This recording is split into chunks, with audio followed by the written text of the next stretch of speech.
Okay, well, 9:02, we'll start up our weekly wayside cleanup office hours.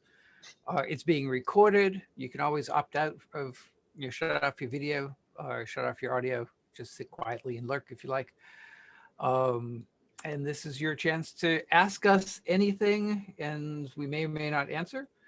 And we'll let you know our big news of the week, which really this week isn't very big or very much. Liz, are we ready to give a date for the advisory committee, Liz? You muted. We're 90% sure it's going to be the 19th, but I apologize. We're still waiting to hear back from a participant. So we will send an email notice out as soon as we can. So that's a Friday, right? Yes, it is. Friday, March 19th. And I think we may stick with the 9 o'clock start. Okay. Okay, so write it in pencil. It might change, but I think we're all set for that. And that's really the kind of big programmatic news. On the PFAS front. Kind of a couple things. One, last week I think EPA kind of indicated the drinking water program is going to kind of move ahead with the process of establishing standards for PFOS and PFOA, which is probably good news. And the other thing I found interesting is for UCMR 5, the unregulated contaminant monitoring rule, where they go out, they make all the large public water suppliers and a number of the smaller ones sample for kind of a list of interesting new chemicals and that's part of the beginning of the process to potentially start regulating them. UCMR 5 will have on the list 29 PFAS compounds. So greatly expanding our kind of knowledge about what's out there. You might recall that UCMR 3 was the monitoring regime that brought kind of PFAS to the forefront, where we found it across the country at levels lower than we thought before, partly because the detection limits then were significantly lower than previous sampling efforts. So it'll be interesting to see what UCMR 5 brings. That's probably several years off. I think they're doing somewhere in UCMR 4 at the moment. So that would be interesting to see. And in our public and private well sampling program, I think we're up to around 440 public water supplies have either been sampled or are in the process of being sampled for free by DEP in the first round. And on the private wells side, that has gotten off the ground. I think last time I talked about that, we were in the process of meeting with some local boards of health and talking about the program and making sure that they have the bandwidth to participate and be ready for phone calls and emails coming in about what the results are.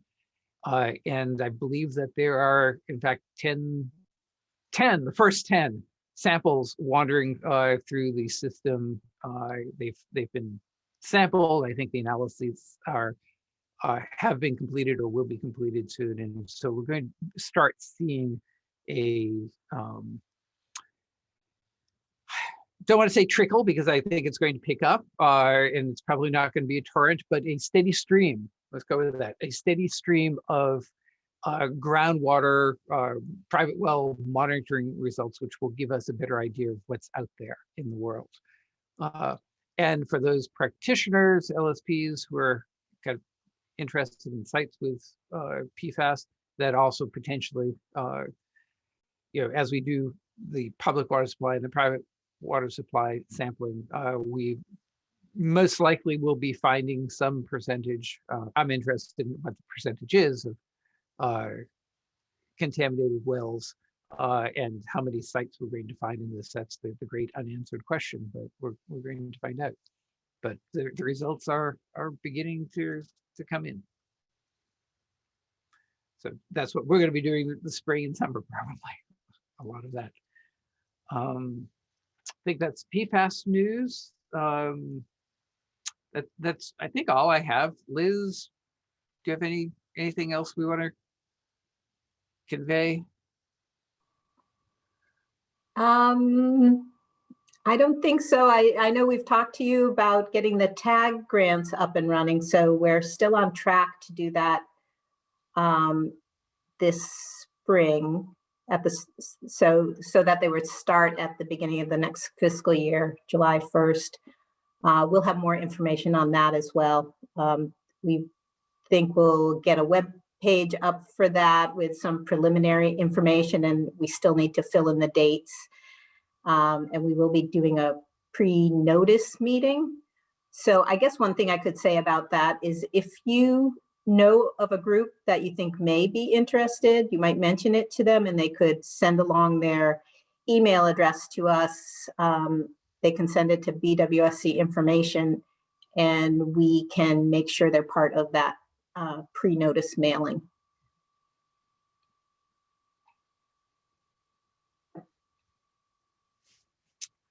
Okay, good questions. Dave.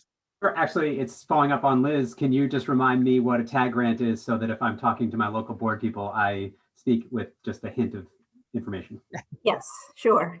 Okay, so there's actually a section in the MCP for TAG grants. And I think up through 2011, we had been doing TAG grants more routinely. And then we hadn't done it for all these years up until now. They are to be used by groups and they have to be eligible groups. They can't be PRPs of the disposal site. They're usually community groups. They can be municipally organized groups that are seeking technical assistance to understand the response actions at the site. So it's part of the public involvement process. Gotcha. And so is it kind of comparable to if someone was to use EPA brownfields in the eligibility as kind of a affected party, but not a responsible party? That's right. Thank you. And if you go to 1450 in the regs, you'll see, the criteria for what qualifies and what does not. I think we're looking at giving out grants in the ballpark of $15,000 a piece. And there will be more information on that, but some of that's still being developed. Thank you. And it really is to give the community groups that are affected by sites some technical ability to understand what's going on. Such as by hiring an LSP. That's right. Quite possibly. That would be one thing they could do with money. And this is Linda responding to all of that. I want to thank you again for making that possible to resume the program. For Dave and anybody else that doesn't know my background, back in 1993, we had a Dow Chemical research facility closed down in our neighborhood, and we're concerned about what might have been left behind. So in order to be able to participate in what was going to be response actions that lasted for the rest of that decade, we were fortunate to be recipients in the first round of TAG grants back in 93. I think it was 94 when the money first started, but without the TAG grant, we would never have been able to participate. It was phenomenal. And thank you very much. Yeah, it is. There were two periods when it kind of lapsed, mostly because of funding issues. So there was a period before the 2011 when it lapsed. Yeah, that was actually the second time it had lapsed. So any other questions? What are you guys working on? What's on your mind? Yes, Wendy. Question somewhat related to that, which is great. It's terrific to have those coming back. And I noticed that inflation has been accounted for, because when I remember the tag grants, I think they were $5,000, right? So way back. Anyway, that's terrific. And sort of related to that, I'm wondering if you could give an update on the public involvement, your internal DEP public involvement, and I don't know what it's called exactly, outreach effort, and if that's proceeding, and if you have a timeline, and when it's completed, whether there'll be an opportunity for stakeholders to read it or get a presentation on it, or is that just strictly internal? Are you referring to updates to the public involvement guidance? No, you've referred to before about a public involvement or outreach environmental justice effort happening internally at DEP.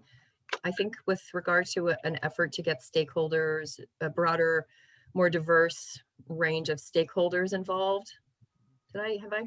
Yeah, so That's I the think, advisory committee. yeah, so there are a Well, couple. not just about that, but Not I think just it's that. broader. Yeah, there are a couple things, Wendy. I think specifically the department developed as an internal document a public involvement plan guidance. Mhm. And Okay. and again, I think I've said this before, it's an unfortunate choice of words because it gives the impression that it's for like the 21E PIP sites, public, and it's not. Okay. It is for the planning, DEP planning around public involvement for things that we do. Most specifically, this guidance was developed for kind of public comment and public involvement during things like permitting facilities. Okay. Okay. So it's to help DEP staff kind of do what they have been doing, which is, you know, put out public notices, arrange public meetings, arrange public comment, but helping them do it in a better, more expansive way to try to make sure that we get the audiences that we should be getting, and not just the people that kind of know enough and know how to follow along. Right.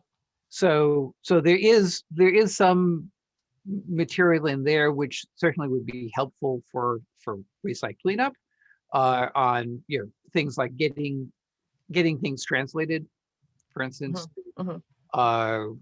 And we have been kind of using that, like the Bliss Corner site in Dartmouth, for instance, had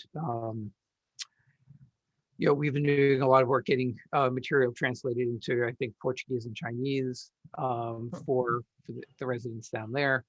And for other sites, kind of where to go to find out what languages, you know, are present in a community. What are the resources available to DEP through our contracts and things like that to get material translated. There's an example recently of having live translation on a Zoom call or a Zoom meeting. And then you can set up different channels so that, you know, if you want to kind of join and hear it in Chinese, then you're able to do that, see the video of the speaker, but hear the Chinese translation. So it's kind of that kind of nuts and bolts thing. And I think our aim, and this kind of going back towards Liz, is as we're revising our public involvement guidance, you know, for everybody within specific to the waste site cleanup world, then some of the material that's in that DEP PIP plan would be good to kind of carry forward into that. Got it. Paul? Yes, Matt? There was, you know, so Sam Butcher and I maybe had discussed, another thing though, is if the department saw, you know, possibly a role for if there were LSPs willing to volunteer, for example, to help community groups by attending the Waste Site Cleanup Advisory Committee meeting and then reporting back to them about things that went on to help increase involvement that way. So if the department sees something like that, there are at least some individual, I'm not speaking for the LSPA, but some individual LSPs who would be interested in learning about those opportunities. Yep. And I think that leads to then the other piece that you mentioned before, is that part of this will involve kind of kind of what our relationship is with the advisory committee and the structure of the advisory committee and how best to have an advisory committee that kind of both where information can flow effectively both ways so that we hear from the people and no offense to everybody, but the usual suspects, the people that we always see and we often talk to, but they're not always the people that are affected by the sites. And it would be good to make sure that we do have that two-way communication, that people that are interested because they live or work near a particular site, they're affected by a site, have not only the ability to join in the meetings, but have a literal seat at the table and feel comfortable doing that. And how also to get the information about the program and about particular sites kind of back out to the larger world kind of better than we do now. And kind of expanding those pathways. And I think that plays into some of what you're talking about, Matt. Well, And that will be LSPs could help. Yeah, and that will be an agenda item for the advisory committee meeting, by the way. But yeah, how specific LSPs can help. I think part of it certainly is kind of helping us identify the groups and kind of encouraging groups to participate in ways that they haven't in the past, and finding creative ways to do that, whether it's LSPs that are working with them. And again, technical assistance grants is one way to help make that happen. That may be part of the expertise that a group might want to avail themselves of. So it wouldn't necessarily all be pro bono, but also kind of in the where you live, where you work, the sites you're maybe not the sites you're involved in from PRP, but certainly in neighborhoods that you're affiliated with. If there are groups that are reaching out or might be affected or should be interested in the sites but may not know about them. I think that's a huge universe out there. How best to kind of get that information out there so that they're at least aware that they have the opportunity and the choices to participate more fully. So I think there's certainly roles that LSPs and anybody can play. Lawyers even can participate in that. Looking at you, Barry. Yes. So I have a question on a different subject. How involved are you guys with the draft regulations proposed by the Department of Revenue on the brownfields tax credit? Why are you laughing? Because you missed the last couple of meetings? I think I did. Okay, so what? The short summary, the Department of Revenue, of course, issued draft regulations in January. The public hearing was held on February 11th, and the public comment period ended 5 o'clock that day. So DOR has the draft, has the comments that came in. DEP has only seen comments that people very thoughtfully CC'd us on or forward them later. So for instance, we have copies of the LSPA's comments. Thank you, Wendy. And others, NIOP sent theirs along, several other people. So we have the general understanding. Who should I send my comments to? Because I sent some in on that rule having to do with what could be considered creditable for these. So those are DOR regs. I mean, we don't, strictly speaking, EP does not have a formal role to play in reviewing the comments or revising the regs. But in a related matter, and we talked about this, I think, last week a little bit, partly I understand as a result of people being concerned not only with the proposed regulations, but more in general with the trends implementing the brownfields tax credits over the last few years, specifically things like the ever lengthening amount of time that the approvals take,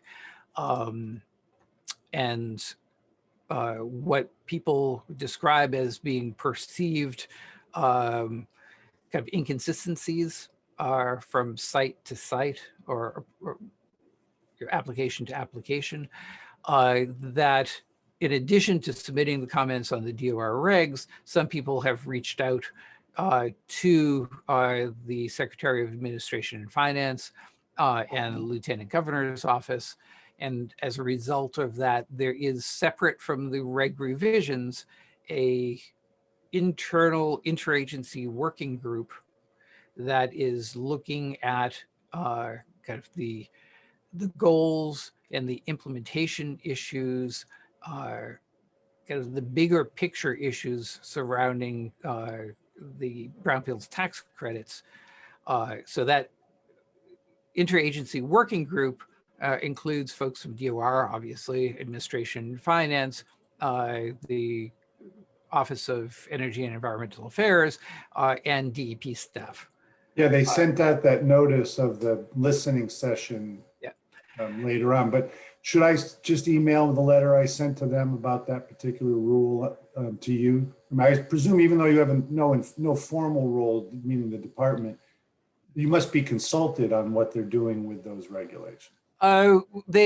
We consulted kind of at their request. You know, we don't insert ourselves until the but there is a dialogue with Department of Revenue, and Liz and I and Luke Rogers are sitting on that interagency working group.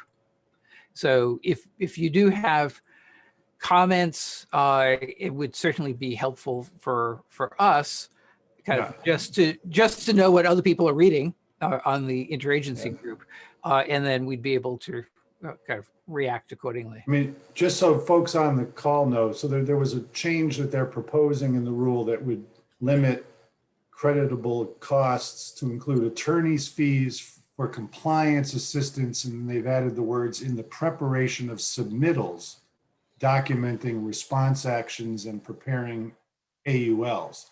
And there's much more that we attorneys do for compliance purposes that goes beyond the preparation of submittals. So that was the comment I submitted to them during the public comment period, and hopefully they'll aid to that. But I'll send you a copy of that so you have that. Yeah, I haven't actually seen the invitation to the next listening session. It's kind of, I think we just told when it's happening. Paul. So, but whoever, hold on, Elliot. But whoever sent out the invitation to the listening session, you might want to kind of send any comments to them as well. Will Archibald sent it out. It's okay. Thursday, March 11th, from 1 to 2 p.m. Yeah. Yeah, I knew the time and the date. I wasn't sure. I don't know who is invited to the listening session.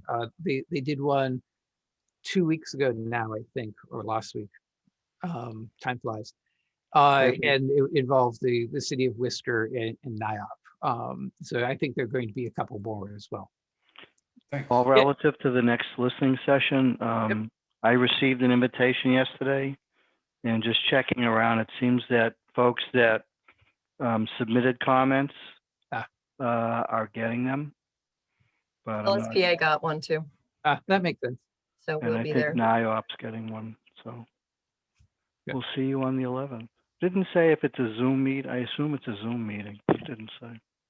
Yeah, I think last time it was Zoom, right? Was Liz? I think it was a WebEx meeting. WebEx.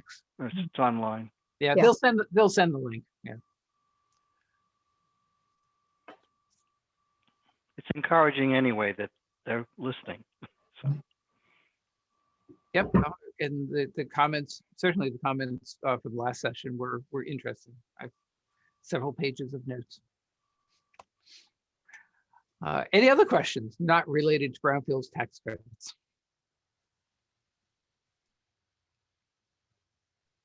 Anything from Liz on MCP revisions? I didn't ask last week, so I'll ask this week.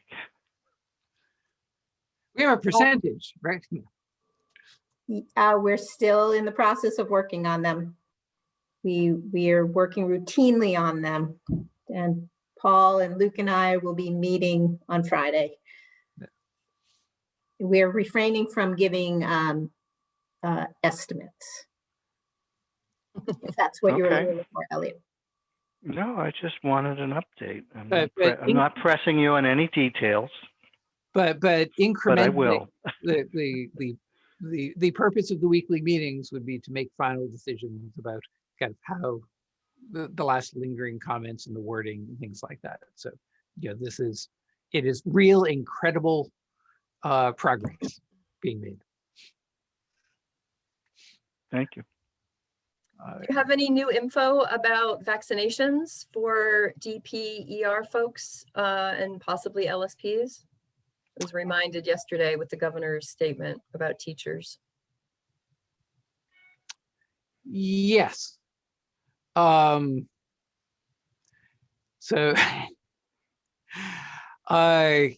it is kind of not the most transparent process, but so the good news is that the DEP emergency response staff were identified as first responders that are eligible to receive vaccinations. So there are 37 staff that are either in emergency response or are on call to do the additional shifts that can be covered by the ER staff. And so they've received a letter identifying them as emergency responders with a quote from the Department of Public Health to that effect. And they are now in the process of trying to get reservations for vaccines. And that's going about as well as you could probably imagine it's going. They do not have kind of the instant access, that some other emergency responders have. There aren't clinics set up, at DEP headquarters to do it. DEP is also working on getting similar kind of priority, I guess might be the good word, for other staff who routinely go out and do kind of outward facing work like that is essentially unavoidable. The ER staff, that is unavoidable work. And so we're working on that as well. I think what the pain in my voice is that it has been a painful process, kind of making people aware of what we do and then getting the people with the authority to make that decision, then make that decision and give that authorization. And we were only able to do that for the most obvious group of DEP staff so far. I think when you look in the news, I think part of the caution that people are showing in this has to do with what you see often, or certainly in other states or elsewhere, and a little bit even here in Massachusetts. There was an article in the Globe, I think it was yesterday, about the vaccination sites at state trooper locations, state police locations, that open it up to people who are,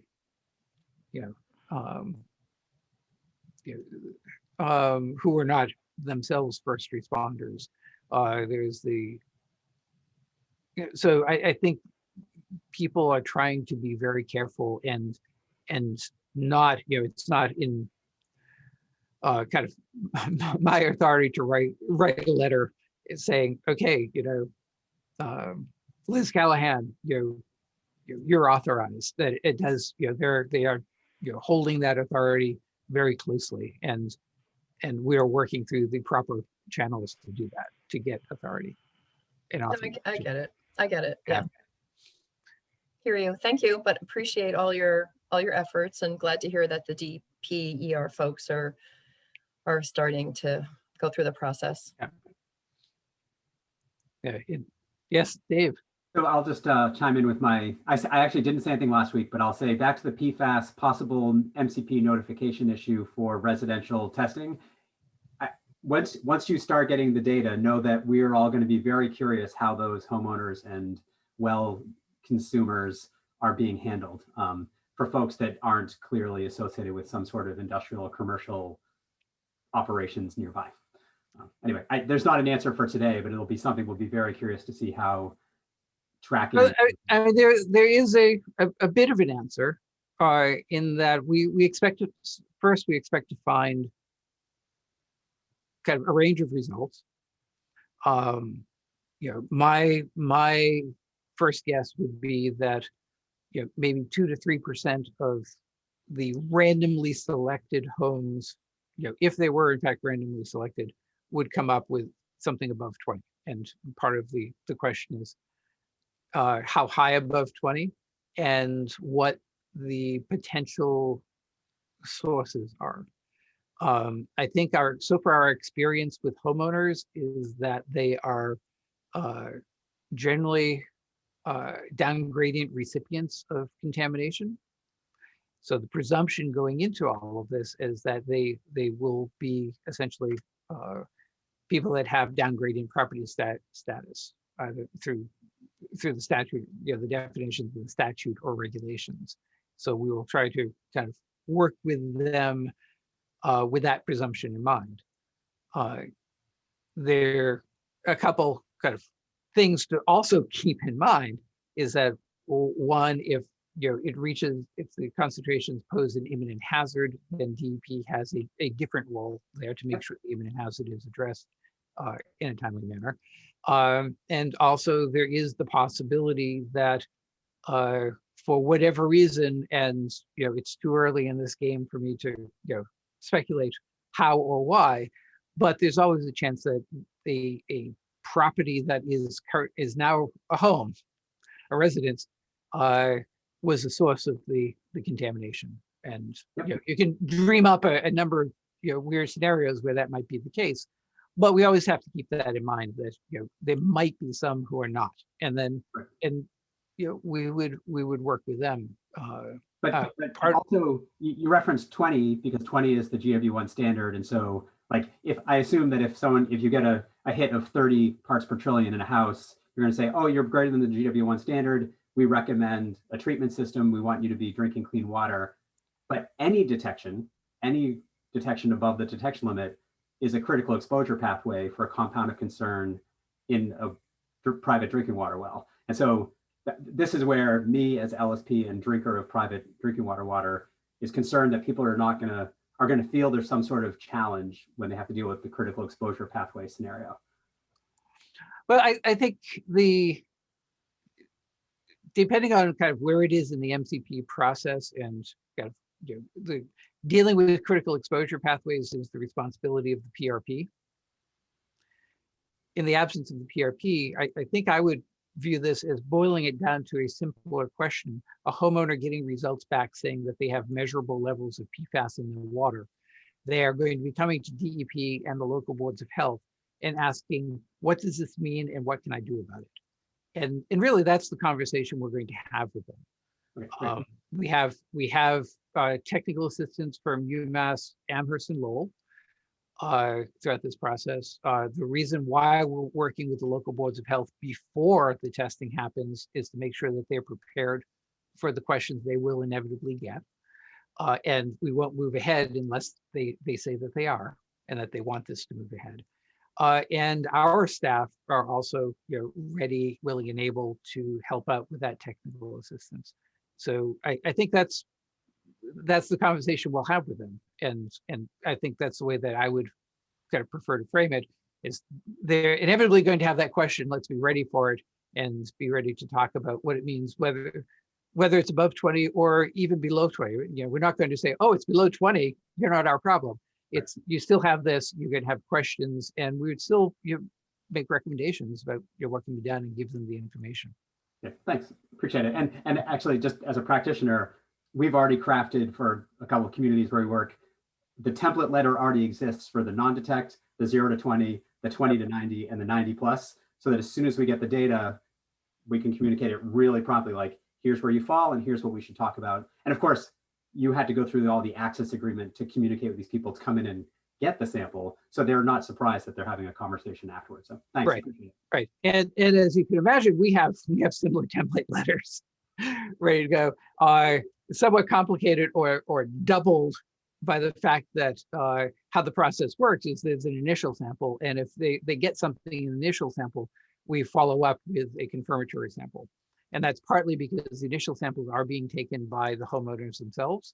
So there is, a little bit of concern that there may be some contamination, cross-contamination in that. So there are letters responding to, okay, you have these initial results, here's what's going to happen next, and here's what it might mean, and then the follow-up for the second results. So yeah, I'll put it a plug. Most of this is the heavy lifting of the preparation is being done primarily by the staff in the drinking water program, because that just administratively, that's how the money that we got to go into this, the public and private well sampling, that's how it's being distributed and managed. So they have done a lot of the prep work in order to be ready, exactly for those kinds of questions. And then the DEP staff will kind of the brunt of our work will be when the results start coming in and trying to figure out, what needs immediate follow-up, what needs longer term follow-up, and then looking overall at the results and figuring out what's going on and kind of what other actions need to be taken in the longer term. Thanks. Bill. Will the bar for the downgrading property status be as high as it is right now for these residents?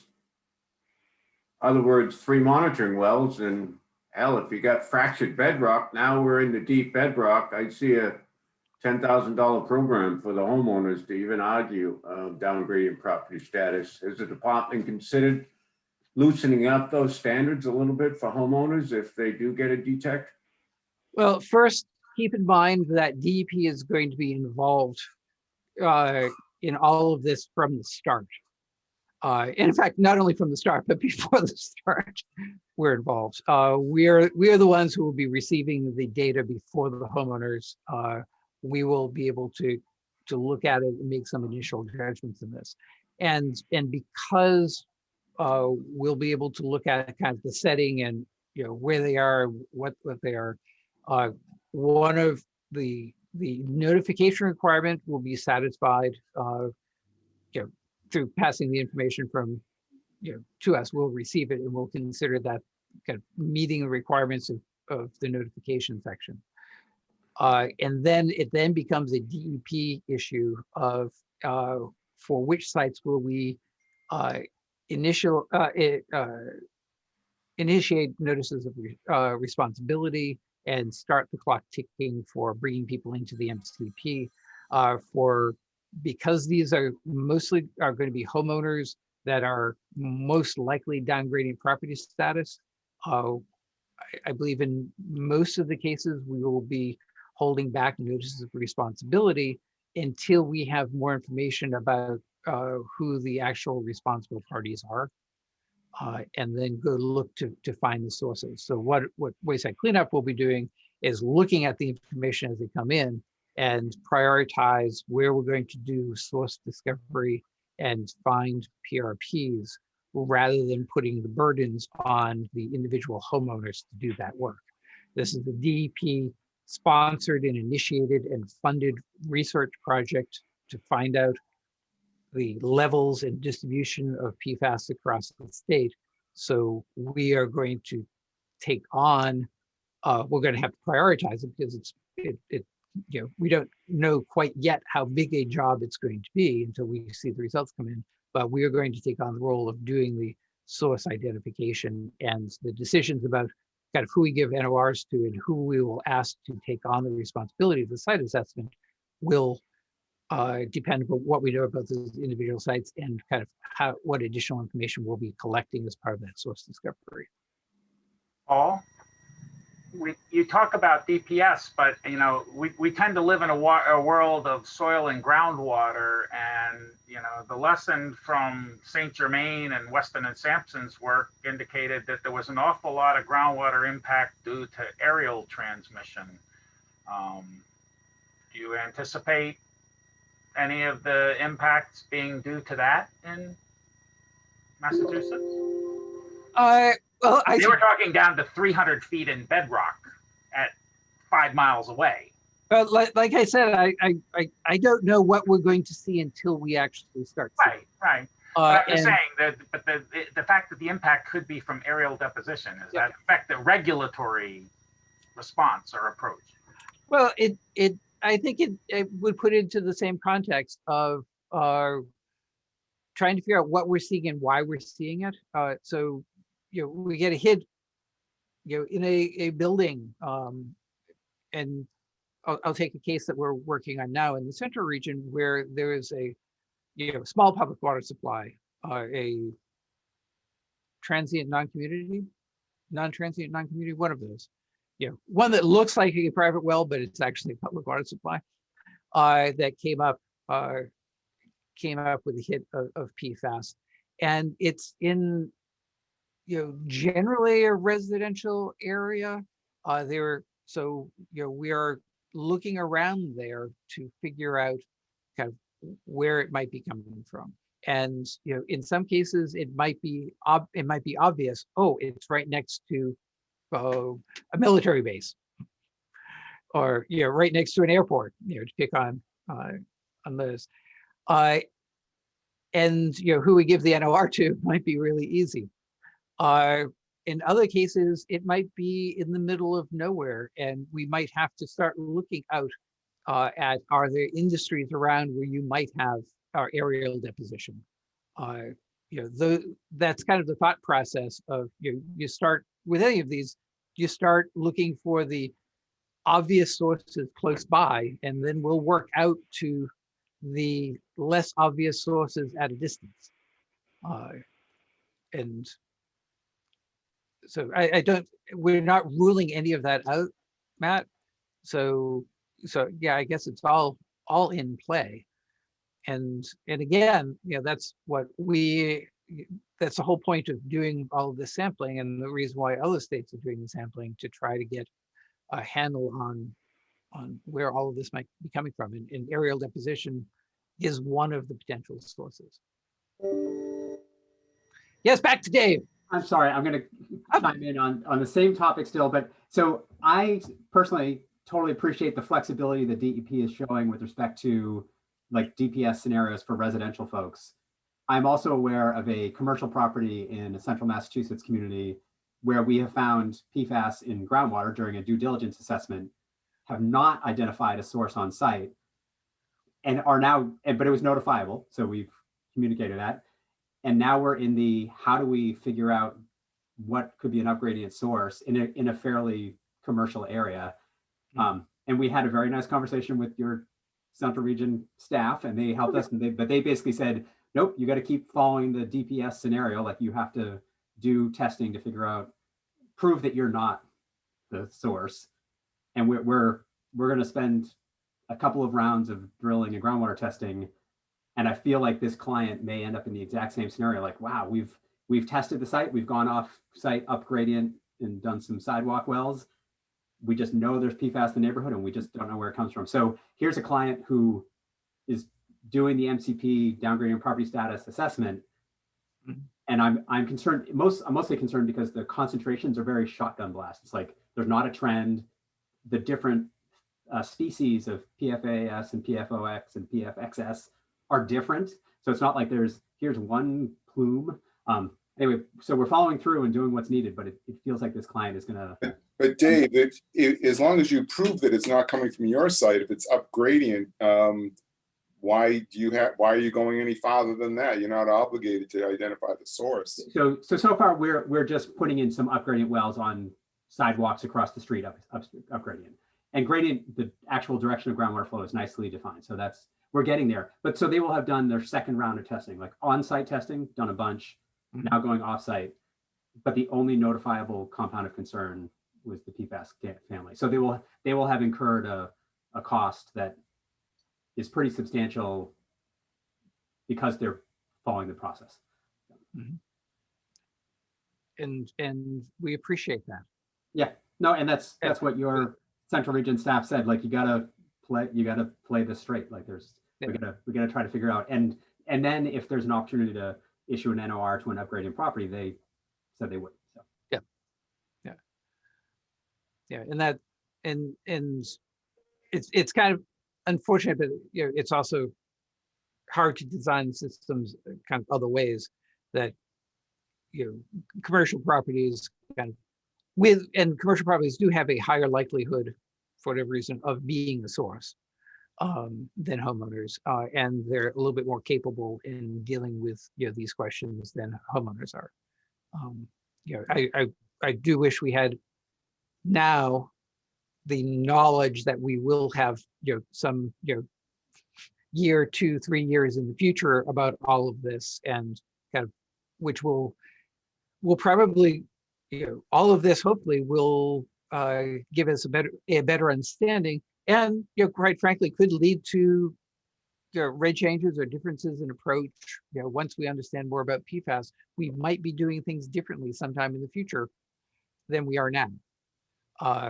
And it might be more stringent, more rigorous approach. We may identify situations that will allow for kind of less stringent approaches. All I can say now is that we're open to evaluating all of this and making appropriate changes as we go into the future. But that interim time period when we're gathering the data and reevaluating it is going to be awkward for all of us. And you're right, unfortunate for people. There may be people who are spending money that 3 years from now, we might say, well, if we knew then what we know now, you might not have had to do that. But there's also probably equal chance that sometime in the future, we're going to say, if we knew then what we knew now, we would have made everybody do X, Y, and Z more. So we'll see how this goes. And all we can promise is that we'll take a look at all of the data that's coming in, both from these free sampling programs and we're trying to learn from the site work that's being done by DEP and by the PRPs to kind of figure it all out. Paul, this is Linda with a question from the homeowner's perspective. Yeah.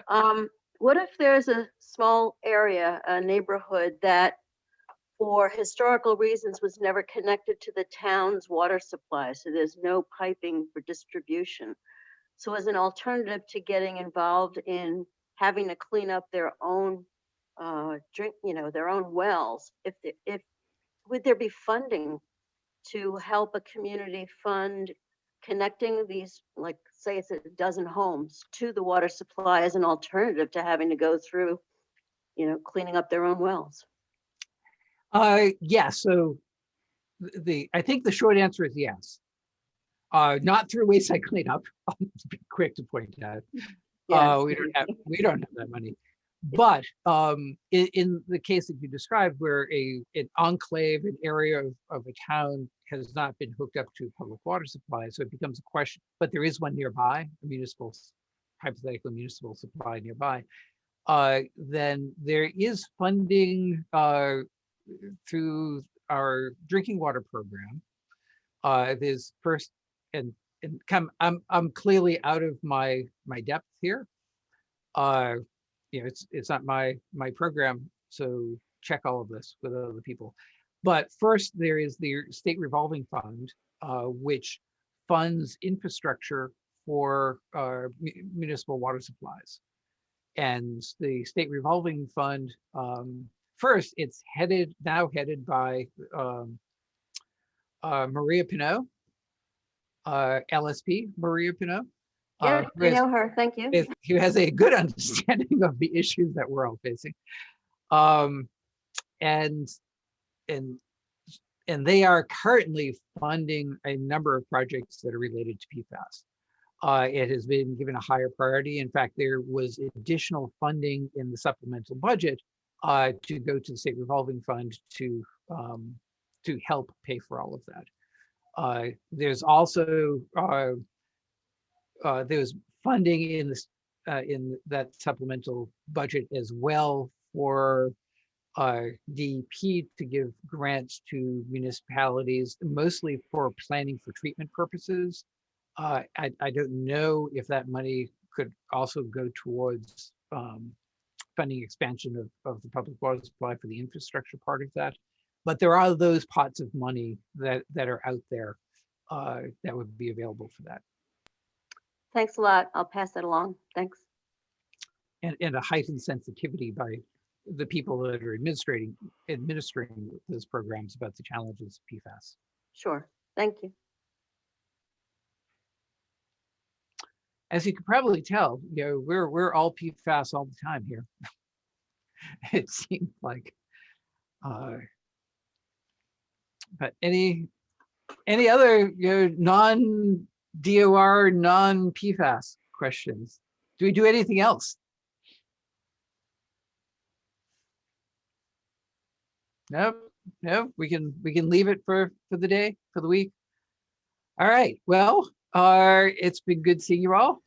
Thank you for the questions. Think up some more good ones for next week, particularly non-PFAS, non-DOR questions. And if you are at the listening session, when was that listening session? The 11th? That's 11th. Yeah. So that's, what day is today? The 4th, 11th. That's next week.